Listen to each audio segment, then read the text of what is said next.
What's up, everybody? Welcome back to another highly combustible reaction. We're going into something kind of awesome. What other countries are told is American? I have run into some of these things in my travels that you just go, we don't have that in America, or that is not something that we do. Thailand, good example. American fried rice. It's like fried rice that's made with ketchup in it and a side of fried hot dogs and topped with the egg. It's all kinds of weird things that we're like, yeah, when we buy fried rice in America, we get fried rice. We don't get freaking fried rice with hot dogs and ketchup. It's very, very weird that some things exist and that people really get over there and they're like, oh, this is authentic. Well, what is really authentic? What other countries are told is American? Get over and show JJ McCullough all the love in the world. We're already subbed up. We already hit our like button. You do the same. Links right there inside the description. If you can think of any other examples that are things that they say are American, I will be glad to disprove them or prove them for you. Leave them down inside the comments. Let's go on a journey, see what we got. Hello friends, my name is JJ. So let me show you a photo. JJ, I like your background. That one of my European friends sent me the other day. It's of the American foods section of his local supermarket. I forget what country. I've seen these tastes of American signs. But I've been to Europe enough times to know that sections like this are common all over the continent. Even though the resolution isn't that great, if you're from America, I'm sure you can make out a few products. We got Goldfish, Airheads, Pop-Tarts, A1 There's some sauce, things that are legit. Those are all legit American. Gluten-free hazelnut coffee mate. Now the question would be whether this is actually an accurate portrayal of American food or simply a heavily exoticized one. Exoticism is a term used to describe the tendency of thinking of foreign cultures only in terms of how they differ from your own. This then leads to the habit of wrongly assuming that the weirder some foreign thing is, the more culturally traditional it must surely be. So in this case, obviously Americans don't actually eat things like Oreo cereal or spreadable marshmallow fluff all that much, but they're nevertheless not all that much, but I mean, you can find them in our supermarkets for sure. Less marketed as being super American because such products fit a certain European stereotype of Americans as a people who I would say we probably eat Honey Nut Cheerios more than we would Oreos. Because such products fit a certain European stereotype of Americans as a people who eat all of this decadent, high-sugar nonsense. That said, Americans are of course just as guilty of doing this as anyone. Many supermarkets over here have the so-called world food section, featuring imported products from other countries, often presented in some equally exoticized display. Ooh, puto. Exoticizing goes hand in hand with the other phenomenon we talked about the other week, faux-authenticity. This is basically when you use a bunch of stereotypes of some foreign place to come up with a product or tradition that you then inaccurately present as being some normal part of their culture. Chinese fortune cookies, which are not actually a thing in China, but play into a certain exotic stereotype of the Chinese as mysterious fortune tellers, would be you gotta get your fortune cookies when you get your Chinese food over here. Yeah, for sure. Classic example. Anyway, today I thought we would look at a few examples of faux-authentic American traditions as practiced by non-Americans around the world and see what they can teach us about some of the interesting ways that Americans continue to be exoticized. I love him. He's so Canadian and I love it. So I lived in Japan briefly, and while I was there, I was able to see perhaps one of the world's most infamous faux-authentic American traditions up close: fried chicken on Christmas. So Christmas is a pretty weird holiday. Fried chicken on Christmas. Fried chicken on any other day of the week except for Christmas and Thanksgiving at my house.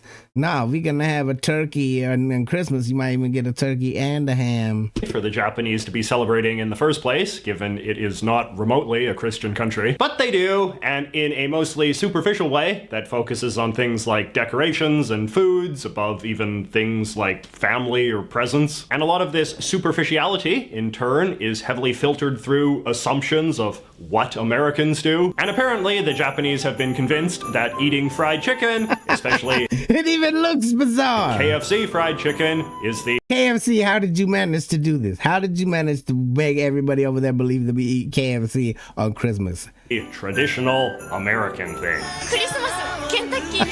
When you're in Japan around Christmas time, you will see big ads for special fried chicken Christmas combo deals all over the place. And a lot of Japanese kids will look forward to having a big KFC feast on December 25th. This faux-authentic tradition was supposedly the idea of just one man, Takashi Okawara, who ran the first Japanese KFC franchise and claims to have See? Genius. He's a damn genius. That's what this comes down to. It had to be a marketing ploy. Oh my God. Never, no, it's not like, oh, kids, sorry you waited all year, but Christmas is finally here. Let's go get ourselves some KFC. Who have made up the Christmas thing as a marketing gimmick in the 1970s. And after a few years, KFC for Christmas starts to get popular in Japan. And NHK, which is a national broadcaster, comes in to interview Mr. Okawara, and they want to know if KFC is an American Christmas tradition. You are selling Kentucky Fried Chicken so well in Christmas. And is there common custom in overseas? And I would,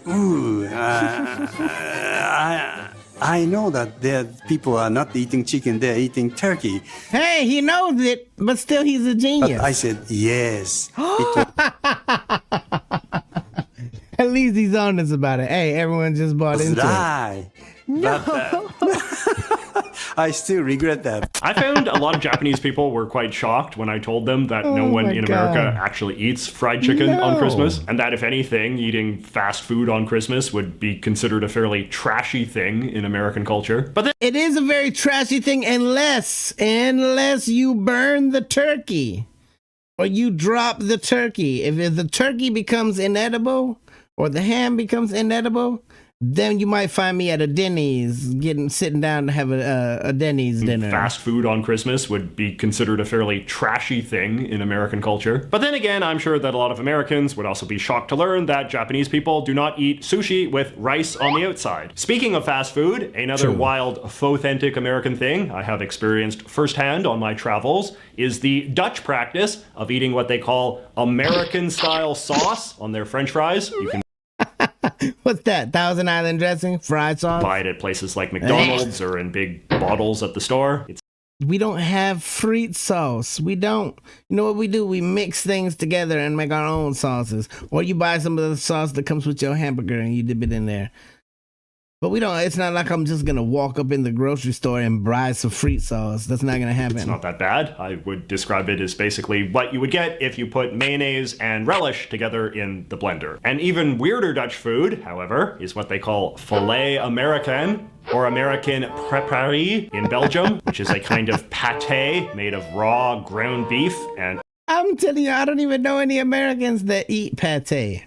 Unless they are like way up there on the snob chain. Often eaten on toast or crackers. There are a lot of theories about how this weird and possibly dangerous dish became associated with Americans. But when I was there, people told me it was because during the war, there had become this stereotype that American soldiers all ate their steaks super rare, and then the Dutch beef industry just kind of ran with that. That is almost certainly an apocryphal story, but hey, apocryphal stories are one of the key foundations upon which faux-authentic traditions are built. In the comment anything for money section of my original faux-authentic video, a bunch of my non-American friends had some fun examples of their own of various head-scratching things they've seen marketed as being American style in their own countries. For example, some of my British viewers noted that British supermarkets sometimes sell supposed American style hot dogs in... We don't eat no damn hot dogs from a jar or from a can. Our hot dogs come from a pack.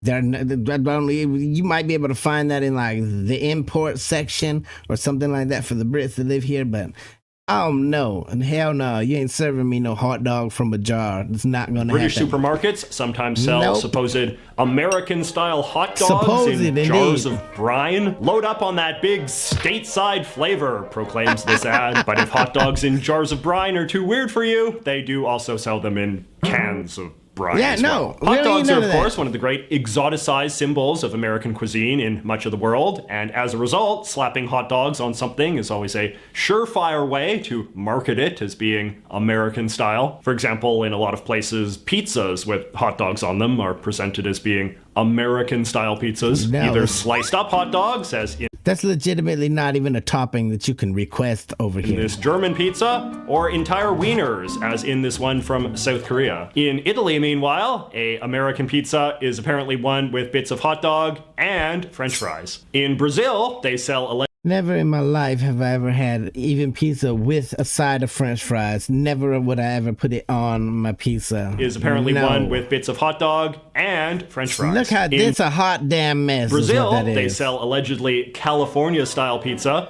with pineapple, figs, plums, and those bright red cherries they sell in cans.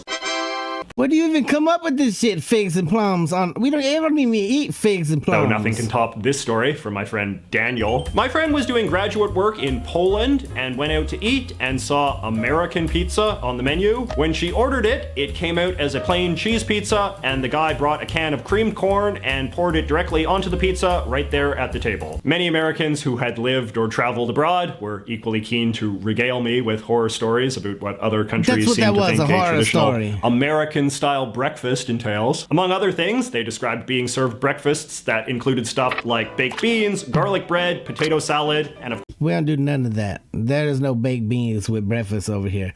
That's some European shit. I can't stand English fry up breakfast. There's so many things on the plate that I'm not touching that. Black pudding, baked beans. Breakfast is supposed to be my savory meal. I love some bacon, but I don't eat that nasty thick bacon over there that they call bacon. Bacon's supposed to be streaky rasher bacon.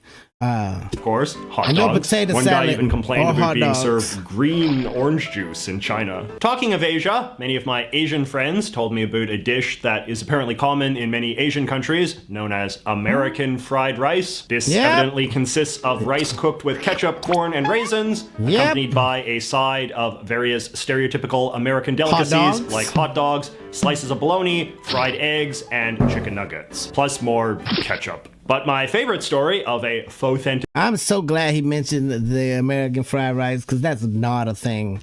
American dish comes from my friend Camilo in Colombia. In Colombia, we have American-style hot dogs, which are enormous hot dogs with a chorizo wiener topped with melted cheese, crumbled potato chips, various sauces, and quail eggs. I was able to verify this with a photo. Camilo continues, "We named it that because of a common belief in Latin America that people in the USA eat big-size foods with a lot of toppings and all of that. You can't We do, but still. If I'm American in a foreign country and I'm going to look for something American, I'm not looking for nothing on this list. believe how disappointed I was when I tried an actual hot dog in the USA. All right, now let us do a lightning round of a few other much beloved, allegedly American foods from around the world. Amerikaners, which are German cookies with black and white icing. The similar but distinct American cakes that the Poles make, which are these little doughy lumps with How does the rest of the world view Americans and their food? frosted undersides, an American sandwich, or a pan American, which is some sort of beef and french fry sandwich. I'm boggled. You guys think we get all your french fries on fucking everything? I mean, don't get me wrong. It looks like it could be an edible sandwich, but that's not like a common thing over here. Sometimes I'll throw some french fries because they're right there on the side. I might throw them on my burger from time to time, but this looks a hot mess too. Which Yeah. that they sell in France. think we American eat some salad, which is a kind of mayonnaise and carrot salad sold in Spain. And American dressing, a creamy sauce that the Swedes eat that's made of pickles, mayonnaise, and hot sauce and sold in tubes. Now available in bacon flavor. But faux-authentic Bacon flavor, that's a thing. That's a thing over here for sure. You got the bacon right. Americana is not just limited to food, of course. A number of my foreign friends were eager to inform me that these things, which I guess we would call red solo cups, are Yeah. a subject of considerable fascination in other parts of the world. I'm taking some with me whenever I go traveling from now on. Hey man, you want an authentic American red solo cup? Because I had no idea that we were the only place in the world that uses them. Where they are often sold as glamorous American party cups. I love this copy from this British online store. Everything about these disposable red American party cups says party. Whether you're planning a barbecue or a wild night of beer pong and American pop music, these red party cups are the perfect disposable option. Instantly recognizable from a number of American films, such as the American Pie series and Scott Pilgrim vs. the World, these disposable cups are durable enough for even the wildest of parties. It's even got its own song. Like, legit, we are a red solo cup kind of country we are, but I had no idea. Like, what kind of image are we putting out to the world? Americans, listen up. It's like a game of telephone, and everybody on the other side is getting it wrong. In Brazil, however, they call a cup that looks like this an American cup. Brazilians also call placemats American sets for some reason. They have a similar situation in Italy, where a placemat is known as an American tablecloth. Are placemats really that American of a thing? My friend Marcel. Maybe back in the day, grandma still uses placemats, but we ain't got no placemats. No young folks that I know actually have placemats. That's just one more thing that you got to put in the laundry. Hello, meanwhile, tells me this story. I got visited paper Chile towels. one time, and they have stores out there called American stores. These stores are actually just thrift stores, but they call them that because they mostly have American types of clothing, such as American football jerseys, American brands, American college shirts, etc. It was pretty funny, to be honest. This reminds me of another wild story I can tell you from my time in Japan. Holy There was this hell. neighborhood in Tokyo called gotta work on our image. that was known for having a lot of cool hipster fashion stores. And they would have these American fashion stores where they would sell like Tommy Hilfiger and Supreme and all of that. But in order to have the full American experience, they would employ these big black guys wearing, do-rags and chains and basketball jerseys to stand out front of the stores and beckon the Japanese people to come in. But these guys were not actually African American, but rather literal African immigrants from places like Senegal or Ghana, who I assume were much cheaper to hire. And they would be trying to lure you into these stores with their cool American hip-hop slang, but spoken through these thick African accents from people who, in many cases, clearly barely understood English. Now, in Russia, there is nothing the kids love Anything more for than money. heading down to the old theme park and riding the American slide, which is what they call roller coasters over there, which is kind of ironic since in a lot of other European countries they call roller coasters Russian mountains, and the historians seem to agree that they were actually invented in Russia as well. But still, I'm sure Americans would much rather be associated with roller coasters than brass knuckles, or as the French call them, American fists. Or how about duct tape? American fists, as you so delicately call them, are illegal in a lot of places over here.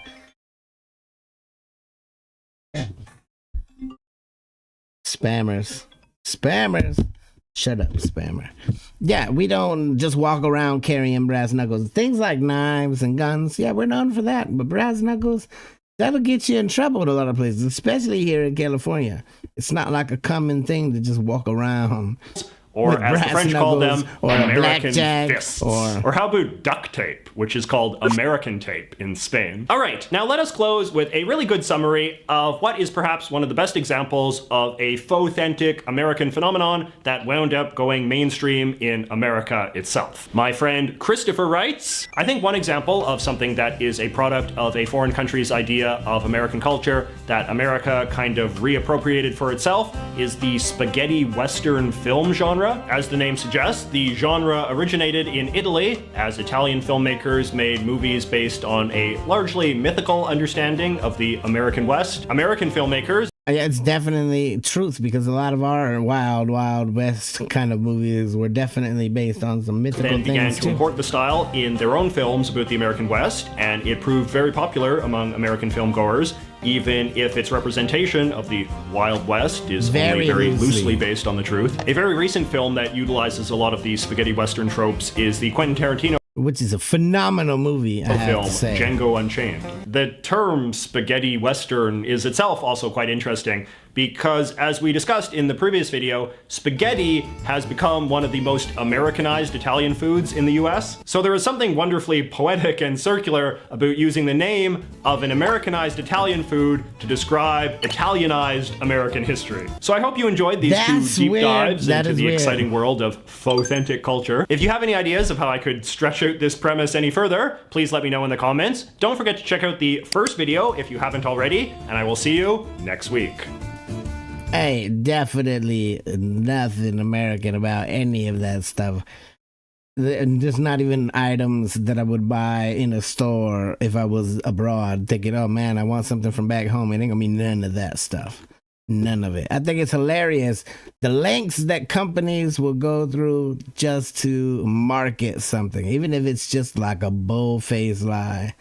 or even if it's just something based on stereotypical stories and thought processes. Get over, show JJ McCullough all the love in the world if you haven't done so already. The links are all right there inside the description. If you got your own examples, leave them down below because I would love to debunk them. Smash the like button if you liked it, the dislike button, but I won't believe you. Tell the next one, Mildly Combustible. You guys be happy, healthy, safe. I love you to the moon, the bag.